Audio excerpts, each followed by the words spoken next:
Take a look at this cave. This is a cave known as the Pit of Bones. At over half a kilometer deep inside this Spanish cave system, researchers found something nobody expected. A 13-meter vertical pit, and at the very bottom, a small chamber. And on the floor of that chamber, scattered across the mud, were bones. Human bones. Not just a few. Thousands. 7,600 bone fragments. At least 29 people, all in one place. But here's what made it impossible to explain. To reach this pit, you have to crawl through narrow tunnels for 500 meters, then rope down a 13-meter shaft into air so thick with carbon dioxide it's hard to breathe. So how did 29 people end up at the bottom? Someone must have thrown them down there. The more I researched and looked into this topic today, the darker things got. Because the question isn't how these bodies got here. The question is why. This is the chamber at the bottom. It is roughly 8 meters long by 3 meters wide. It's packed wall to wall with human remains. When scientists started going through the bones told a clear story. No carnivore damage, no bite marks. The skeletons had stayed intact, meaning complete bodies went in, and there was no evidence of water transport. Whatever put 29 people at the bottom of that shaft, it wasn't nature. And then they started analysing who these people were. And this is where things got even stranger. But out of all these bones, one skull stood out. This is cranium 17. 2 clear depression fractures on the front of the skull, both perimortem, meaning they happened at or very close to the moment of death. Blunt force trauma. Delivered face to face. 2 separate blows. Same weapon.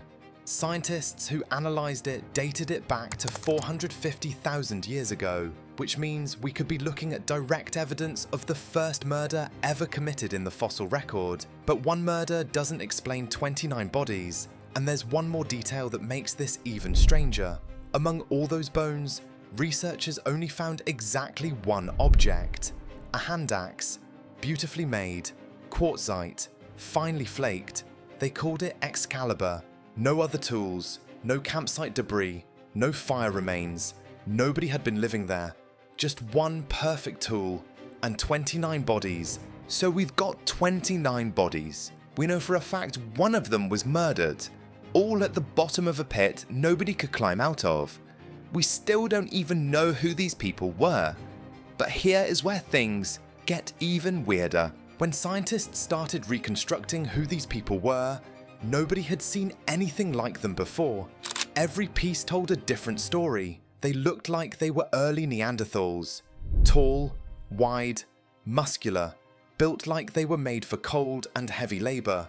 Thick bones, broad shoulders, powerful. Their faces had pronounced double-arched brow ridges, wide noses, projecting mid-facial structure, features that would become signature Neanderthal traits hundreds of thousands of years later. But here's where it gets strange. Their faces had already evolved into Neanderthal form, but their brains hadn't caught up yet. Brain structure analysis showed something surprising. Their skulls were still primitive, more ancient than their faces should have allowed. Evolution had worked face first. The brain came later. They broke the rules. And then scientists did something that shouldn't have been possible. They extracted actual DNA. From bones 450,000 years old, they recovered an almost complete mitochondrial genome.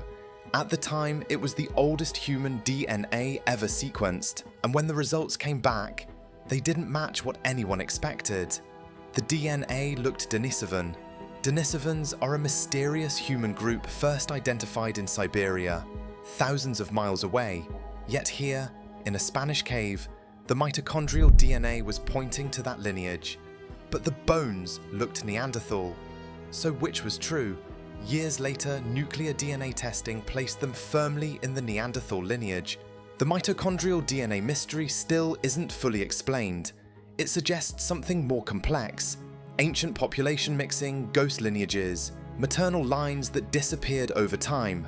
What we do know is this. 450,000 years ago, these people were becoming Neanderthal. And they weren't alone. One skull in particular tells a different kind of story. This is cranium 5, nicknamed Miguelon. It shows evidence of severe infections, abscesses, broken teeth, long-term oral disease, conditions that would have caused constant pain, and yet this person survived for years with it. This shows that these were actual people, early Neanderthals who cared for each other and looked after their sick, which makes what happened to them even harder to understand.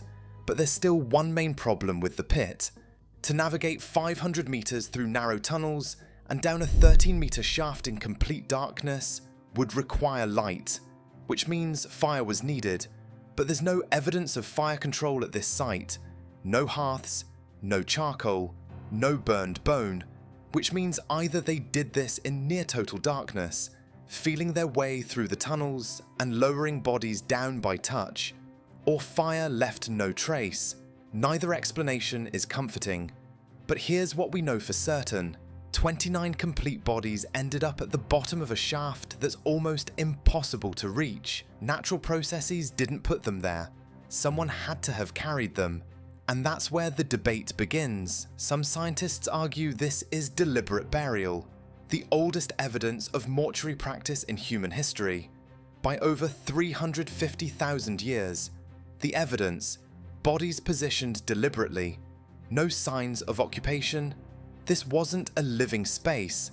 The hand axe, Excalibur, placed among the dead, possibly symbolic, a grave offering. If true, it would mean early Neanderthals were capable of symbolic thought, of ritual, of caring enough about their dead to carry them deep underground. But other scientists aren't convinced. They point to the demographic profile, 83% teenagers and young adults. That's not how burial populations look. That's more like how catastrophic death events look. Mass illness, epidemic, some unknown disaster that killed primarily the young and strong. Maybe the bodies were disposed of after a catastrophe, thrown into the pit as a practical solution, not a ritual. Maybe the shaft was used as a death chute. Bodies in, problem solved. Cranium 17, the murder victim might be unrelated. One act of violence doesn't explain 29 deaths. Or maybe it does. Maybe something darker happened that we can't see in the bones. So the debate is still ongoing, but the answer might matter more than you think. Because if this was a deliberate burial, you're looking at one of the oldest signs of rituals in human history, beating the previous record by hundreds of thousands of years. It also means these early Neanderthals were far more intelligent than we gave them credit for, capable of symbolic thought, of ritual, 450,000 years ago. But comment your thoughts below. Do you think it was a burial, something darker, or something completely different? Let me know what you think. Either way, 450,000 years ago, someone stood at the edge of that shaft and made a choice, and the bones have been waiting at the bottom ever since. And that's it from me, guys. Thank you so much for watching this video on Buried Earth. My name is Joe. Let us know in the comments if you enjoyed the video, hit the like button and subscribe to the channel to stay updated on any new videos I create. And on screen right now, 2 videos I think you're gonna absolutely love.